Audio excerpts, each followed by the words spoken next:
Salut à tous, comme chaque semaine on se retrouve pour parler de l'actualité de Stranger Things. Déjà on laisse encore un peu digérer toute cette nouvelle liste officielle d'acteurs qu'on avait eu la semaine dernière. Je vous invite à voir la vidéo récap sur le sujet pour ceux qui l'ont pas vu. Et comme je disais d'ailleurs, ça manque quand même de personnages féminins. Donc faut-il s'attendre bientôt à une nouvelle liste officielle mais avec des filles cette fois? À côté de ça, le tournage continue, enfin non sans difficulté quand même, puisqu'il semble se heurter à nouveau à la crise sanitaire. Et oui, hélas, les Américains aussi continuent de patauger dans la pandémie. Qu'en est-il par rapport à Stranger Things, qu'est-ce que ça pourrait impliquer pour cette deuxième partie de tournage, puisqu'il a déjà été arrêté une première fois. On va revenir là-dessus. On va aussi en profiter pour parler un peu de nouveaux indices de tournage, des indices qui vont nous permettre de mieux nous situer dans l'espace et dans le temps. Bref, on y va.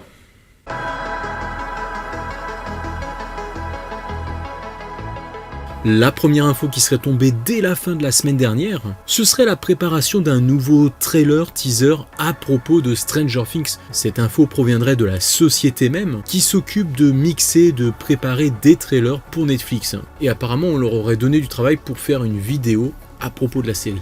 Alors bien sûr quand on parle de très bientôt, ça reste évasif. Mais en tout cas, ça risque peut-être d'arriver par surprise. Si ça se trouve, je sais pas, admettons la semaine prochaine, on pourra en parler. Ou alors ça peut tomber à Noël ou pour le jour de l'an. Comme le teaser de la saison 3 qu'on avait eu pour le jour de l'an 2019 à minuit. Ce qui est sûr, c'est qu'en décembre, il va falloir être particulièrement vigilant jusqu'à la dernière minute. Alors vu que le tournage n'est pas fini, s'il y a un petit quelque chose là dans le courant du mois, ça pourrait peut-être être concentré sur une ambiance ou sur un lieu, comme le teaser qu'on avait eu sur le Starcourt Mall. En tout cas, peut-être qu'en plus de nouvelles images, ça pourrait nous apporter des nouvelles informations. Et puis surtout, une information qu'on attend depuis pas mal de temps, c'est bien sûr la date officielle de sortie de cette prochaine saison. Donc voilà, avec la crise sanitaire actuelle, difficile de dire s'ils peuvent suffisamment se projeter pour annoncer une date précise comme ça, mais voilà, en tout cas, ce serait super. Et d'ailleurs, en parlant de crise sanitaire, le tournage est encore mis à mal avec la pandémie.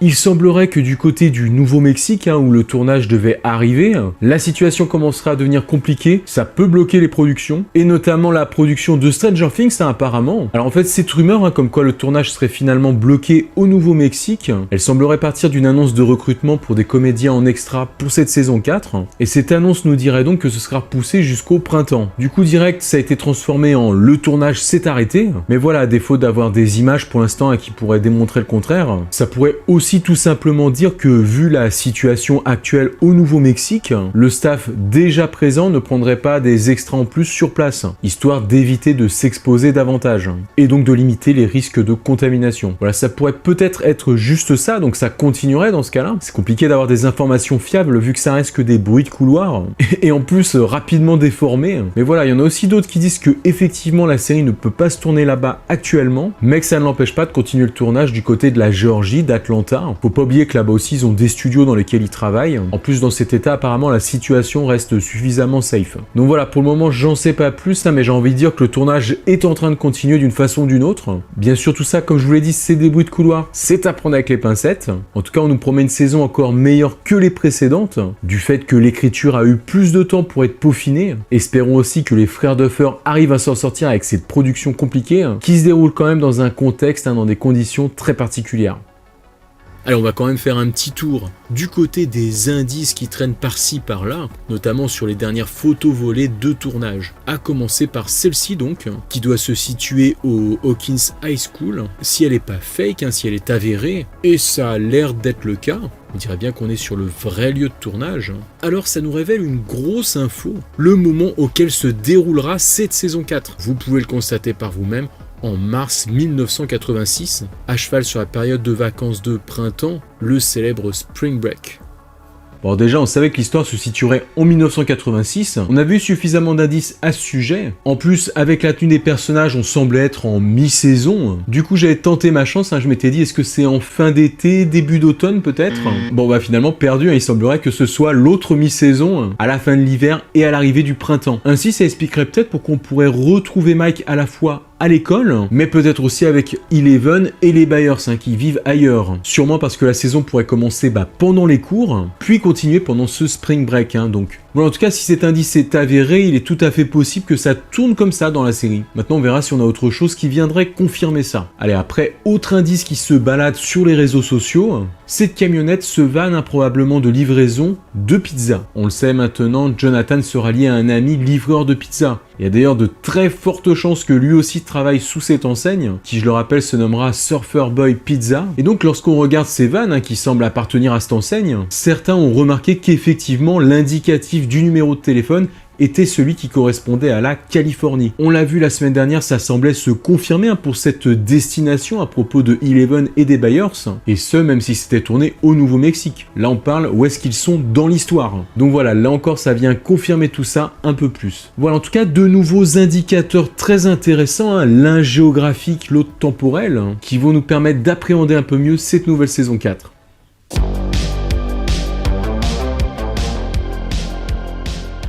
Maintenant, une info dont je voulais parler la semaine dernière, avant tout ce travail sur les grosses annonces officielles à propos des nouveaux acteurs. Donc en plus de tout ça, il semblerait que les personnages de Kali, de ses acolytes, aient été vus sur le tournage. Voilà, vous voyez les personnages entourés là, ce seraient eux.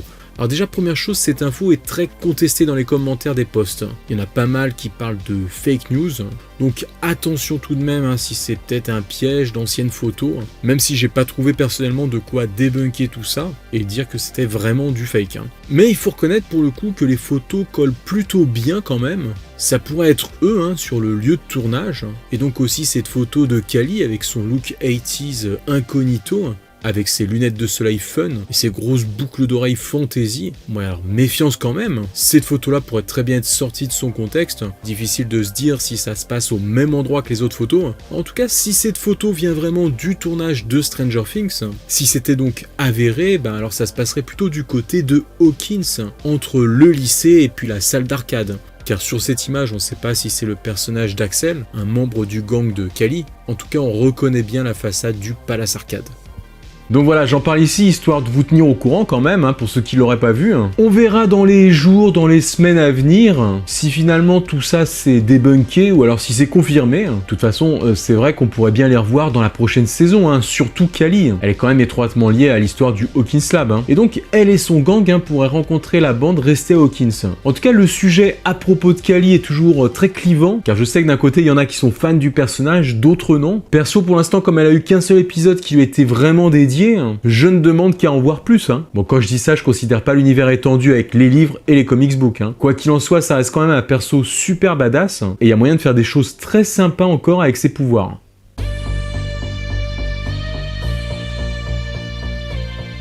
Si en ce moment on n'a toujours pas plus de nouvelles que ça à propos du Stranger Family 4, c'est comme la saison 4, j'ai envie de dire, il n'y a pas de date pour l'instant. En tout cas, il y a des moyens dérivés de rencontrer des stars de la série, et c'est par visio. Et c'est notamment fanmio.com qui organise ce genre de choses, j'en avais parlé lors d'une précédente vidéo. Ils ont justement organisé des rencontres comme ça avec Finn la semaine dernière. Cette fois, c'est Gayton qui a annoncé pour une prochaine session dans 3 semaines. D'ailleurs, il y en aura aussi une nouvelle avec Finn le 10 janvier. Du coup, voilà, si vous voulez vous retrouver 1 ou 2 minutes avec l'un de vos acteurs préférés pour parler directement face à face avec lui, n'hésitez pas à aller y jeter un œil. Et d'ailleurs, tiens, vous savez quoi, si vous voulez savoir comment ça se passe un peu plus en détail, je vous propose ici le témoignage de Nadia qui a participé à la première session avec Finn et qui a accepté de nous parler de cette expérience, de son fonctionnement.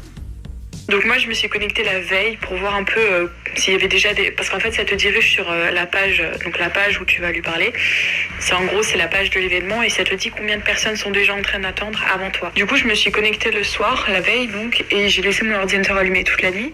J'étais 7e je crois. Et ensuite donc 10 minutes avant l'événement, donc j'étais toujours sur le... Enfin j'étais sur le site quoi. Et il y a eu un bruit de sonnette, tu sais, de porte d'entrée, la ding-dong. Et en fait ça me disait que l'événement allait bientôt commencer, donc il fallait que je me tienne prête. Du coup, tu dois cliquer sur le bouton que tu es prêt. Et ensuite, en fait, il y a quelqu'un du staff donc, qui en fait va te parler à travers le micro. Donc, tu vas pas le voir, mais lui peut te voir. Donc, c'est un peu bizarre. Bref, du coup, c'est un gars du staff qui va t'expliquer vite fait. Du coup, il m'a dit les instructions pour après l'appel. Parce qu'en fait, les $200, ça comprenait évidemment la vidéo de ton appel. Donc, du coup, ils m'ont dit à la fin de votre appel, restez sur la même page. page, ça, parce qu'il y a votre vidéo qui sera en train d'être faite, donc comme ça il faut pas que vous quittiez la page, sinon vous n'allez pas pouvoir voir votre vidéo. Du coup tu vois le nombre de personnes qui diminue devant toi, donc moi j'étais la 7ème, donc il y avait 6 personnes devant moi, et au fur et à mesure ça faisait 5, 4, 3, tu vois, et il restait 2 personnes devant moi, et là d'un coup, genre il y a un écran gris qui est apparu sur mon écran, et j'ai pas compris ce que c'était, et en fait c'était Finn qui, tu vois, la communication se lançait, tu vois. Du coup c'était 1 minute 35, donc tu parles avec lui, etc. Et quand tu finis ton appel, du coup le site te redirige directement sur la page où tu vas recevoir ta vidéo, donc c'est la même page, hein, mais c'est juste ça charge, et ça prend, je sais pas quoi, 3 minutes pour avoir ta vidéo, donc c'est vraiment très rapide. Et ensuite tu peux télécharger ta vidéo, et puis voilà, c'est fini.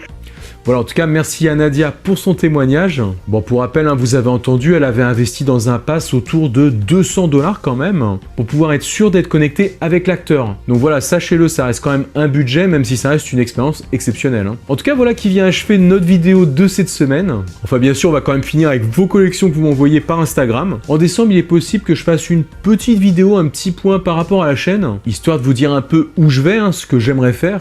Du coup, voilà, ce sera pas une FAQ à proprement parler, mais si vous avez quand même des questions à me poser à propos de la chaîne, n'hésitez pas, notez-les en commentaire et puis j'en sélectionnerai sûrement 2-3. Voilà, en tout cas, continuez à prendre bien soin de vous et de vos proches. Ciao les amis!